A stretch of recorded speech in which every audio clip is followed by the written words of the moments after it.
Ladies and gentlemen, the very word secrecy is repugnant in a free and open society, and we are, as a people, inherently and historically opposed to secret societies, to secret oaths, and to secret proceedings. And there is very grave danger that an announced need for increased security will be seized upon by those anxious to expand its meaning to the very limits of official censorship and concealment. That I do not intend to permit to the extent that it's in my control. And no official of my administration, whether his rank is high or low, civilian or military, should interpret my words here tonight as an excuse to censor the news, to stifle dissent, to cover up our mistakes, or to withhold from the press and the public the facts they deserve to know. For we are opposed around the world by a monolithic and ruthless conspiracy that relies primarily on covert means for expanding its sphere of influence, on infiltration instead of invasion, on subversion instead of elections, on intimidation instead of free choice, on guerrillas by night instead of armies by day.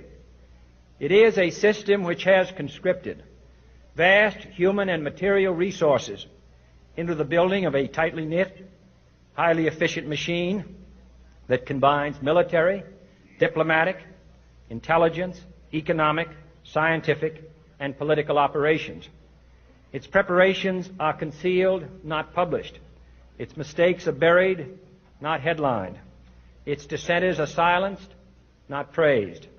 I am not asking your newspapers to support an administration, but I am asking your help in the tremendous task of informing and alerting the American people. For I have complete confidence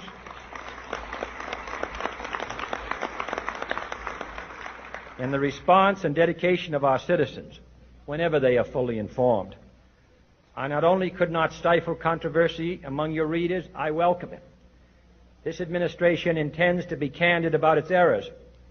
For as a wise man once said, an error doesn't become a mistake until you refuse to correct it.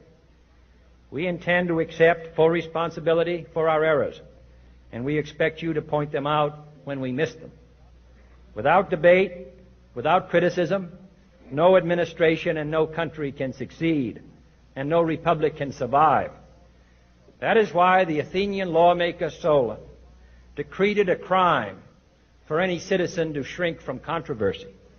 And that is why our press was protected by the First Amendment, the only business in America specifically protected by the Constitution, not primarily to amuse and entertain, not to emphasize the trivial and the sentimental, not to simply give the public what it wants, but to inform, to arouse, to reflect, to state our dangers and our opportunities, confident that with your help, man will be what he was born to be, free and independent.